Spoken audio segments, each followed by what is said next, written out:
പത്തനംതിട്ട ലോക്സഭാ മണ്ഡലത്തിൽ UDF സ്ഥാനാർത്ഥി ആന്റോ ആന്റണി വിജയിക്കുമെന്ന മാധ്യമ സർവേ ഫലങ്ങൾക്കെതിരെ രൂക്ഷമായ വിമർശനമാണ് മന്ത്രി വീണ ജോർജ് ഉന്നയിച്ചത്.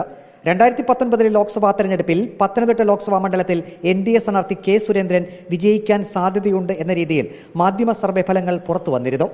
LDF സ്ഥാനാർത്ഥിയായി മത്സരിച്ച താൻ അന്ന് വിജയിക്കാതെ പോയതിന് പ്രധാന കാരണം BJP സ്ഥാനാർത്ഥി ജയിക്കുമെന്ന രീതിയിലുള്ള സർവേ ഫലങ്ങളായിരുന്നുവെന്ന് മന്ത്രി വീണ ജോർജ് വ്യക്തമാക്കുന്നു.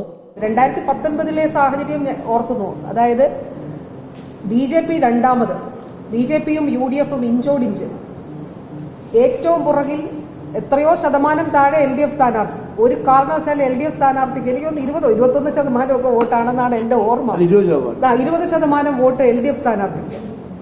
ഒരു ചാനലിന്റെ സർവേയാണ് ഞാൻ പറഞ്ഞത്. ഞാൻ ഒരു ചാനലിന്റെ പേര് ഇവിടെ പറഞ്ഞില്ല. ആ ചാനൽ ഏതാണെന്നുള്ളതും അറിയാം. അന്ന് ഞാനിത് ശക്തമായിട്ട് പരസ്യമായിട്ട് എതിർത്തതാണ്. 20-21% വോട്ട് LDF സ്ഥാനാർത്ഥി, ഇഞ്ചോടിഞ്ച് BJPയും UDFും 1% വ്യത്യാസം എന്നുള്ളതാണ്. അവിടെയാണ് എത്ര വാസ്തവ വിരുദ്ധമായിട്ടുള്ള കാര്യമായിരുന്നു. ആളുകൾ ഭയപ്പെട്ടു. ഇവിടെ BJP ജയിക്കാൻ പോവുകയാണോ, വലിയ ആശങ്ക ജനങ്ങളിൽ ഉണ്ടായി. അപ്പൊ അങ്ങനെ ഒരു ആശയക്കുഴപ്പം ഉണ്ടാക്കുന്നതിന് വേണ്ടിയിട്ടുള്ള വളരെ ബോധപൂർവമായിട്ടുള്ള ഒരു ശ്രമമാണ്. അതുകൊണ്ടാണ് അത് കൊട്ടേഷൻ എന്ന് പറയുന്നത്. എത്ര വോട്ടർമാരെ കണ്ടു, ഏതൊക്കെ മണ്ഡലങ്ങളിൽ നിന്ന് സാമ്പിൾ ശേഖരിച്ചു തുടങ്ങിയവയെല്ലാം സർവേ നടത്തിയവർ വ്യക്തമാക്കണമെന്നും മന്ത്രി വീണ ജോർജ് ആവശ്യപ്പെട്ടു. സംസ്ഥാനത്ത് ആകെയുള്ളത് 25,177 ബൂത്തുകളാണ്.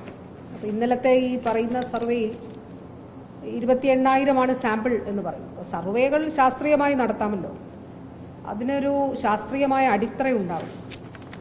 അപ്പം അങ്ങനെ നോക്കുമ്പോൾ 28,000 സാമ്പിൾ സൈസ് ആണെങ്കിൽ, ആ പറയുന്നത് ശരിയാണെങ്കിൽ, ഒരു ബൂത്തിൽ ഒരാളിൽ അത് 2 ആളില്ല എന്നുള്ളതാണ്. ഇപ്പം സർവേകൾ നടത്തുമ്പോൾ അതിനൊരു ശാസ്ത്രീയമായ അടിത്തറ ഉണ്ടാകണമെങ്കിൽ സാമ്പിൾ സൈസ് വലുതായിരിക്കണം. അപ്പം അതാണിപ്പോൾ കഴിഞ്ഞപ്പോൾ ഡോക്ടർ ഗോപകുമാറിനെ പോലെയുള്ള ഈ രംഗത്തെ വിദഗ്ധർ നേരിട്ട് മാധ്യമ സ്ഥാപനങ്ങളോട് തന്നെ സംസാരിച്ചിട്ടുണ്ട്. നിങ്ങൾക്ക് പൊതുവായിട്ടുള്ള ചില കാര്യങ്ങൾ പ്രൊജക്ട് ചെയ്ത് പറയാം, പക്ഷെ ഓരോ മണ്ഡലത്തെയും സംബന്ധിച്ച് നിങ്ങളുടെ സാമ്പിൾ സൈസ് വളരെ വളരെ കുറവാണ്. അപ്പം നമ്മൾ പത്തനംതിട്ടയിൽ ഉള്ള സാമ്പിൾ സൈസ് എത്രയാണ്, എത്ര പേരെയാണ് കണ്ടിട്ടുള്ളത്, ഏതൊക്കെ മണ്ഡലങ്ങളിൽ നിന്ന്, 7 നിയമസഭാ മണ്ഡലങ്ങളാണല്ലോ ഉള്ളത്. അപ്പോൾ 7 നിയമസഭാ മണ്ഡലങ്ങളിൽ ഏതൊക്കെ മണ്ഡലങ്ങളിൽ നിന്നാണ് ഈ സാമ്പിളുകൾ ശേഖരിച്ചിട്ടുള്ളത്, പത്തനംതിട്ടയിലെ സാമ്പിൾ സൈസ് എത്രയാണ്, ഈ സർവേകളുടെ ഒക്കെ തന്നെ പൊതുവായി നോക്കുമ്പോൾ. അപ്പം അതാണ് ബഹുമാന്യനായിട്ടുള്ള സഖാവ് രാജു എബ്രഹാം അദ്ദേഹം ഇവിടെ സംസാരിച്ചപ്പോൾ പറഞ്ഞത്. ഈ ഒരു മാധ്യമ സ്ഥാപനം ഈ തെരഞ്ഞെടുപ്പിന് ശേഷം, അതായത് ഫലപ്രഖ്യാപനത്തിന് മുൻപ് അന്ന് എഴുതിയ ഒരു കമന്റാണ്, തുടക്കത്തിൽ പിന്നിലായതിന്റെ കേട് തീർത്ത് അഭിപ്രായ സർവേയിലും ഇന്റലിജൻസ് റിപ്പോർട്ടിലും മുന്നിലെത്തിയത് UDFന് ഗുണം ചെയ്തു. വളരെ ക്ലിയറാണ്. അത് 2011 കാര്യമാണ് ഈ പറഞ്ഞത്. എന്നിട്ട് കൊല്ലം, ആലപ്പുഴ ജില്ലകളുടെ കാര്യം, കോഴിക്കോട് ജില്ലയുടെ കാര്യമൊക്കെ ഇവിടെ പറഞ്ഞു. അപ്പം ഇതൊരു പൊതുബോധത്തെ മാറ്റിയെടുക്കുന്നതിന് വേണ്ടിയിട്ടുള്ള 2019 ഒരു ഉദാഹരണം നമ്മുടെ മുന്നിലുണ്ട്. ആളുകളിൽ ആശങ്ക സൃഷ്ടിക്കുക. അപ്പോൾ ആശങ്ക സൃഷ്ടിച്ചുകൊണ്ട് ഒരു വിഭാഗം ഒരു കാരണവശാലും BJP കയറാൻ പാടില്ല എന്നുള്ളൊരു നിലപാടെടുത്തുകൊണ്ട് വോട്ട് ചെയ്യുന്ന ഒരു രീതി ഉണ്ട് എന്നുള്ളതാണ്. അത് തീർച്ചയായിട്ടും അംഗീകരിക്കാൻ കഴിയില്ല എന്നുള്ളതാണ്. പക്ഷെ ഇപ്പോൾ ഉള്ള ഒരു പൊതുവായ ആളുകളുടെ തന്നെ ഒരു ഇത് സംബന്ധിച്ചൊരു സമീപനത്തിൽ മാറ്റം വന്നിട്ടുണ്ട് എന്നുള്ളത് പ്രകടമായിട്ടുള്ളൊരു കാര്യമാണ്. അത് ഈ കഴിഞ്ഞ തെരഞ്ഞെടുപ്പുകളിലെ എല്ലാം തന്നെ സർവേ ഫലങ്ങളുടെ അടിസ്ഥാനത്തിലാണ് എന്നുള്ളതാണ്.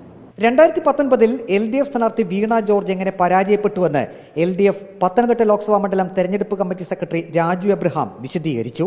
കെ സുരേന്ദ്രൻ വിജയിക്കും എന്ന ട്രെൻഡ് ഉണ്ടാക്കുകയും എന്നാൽ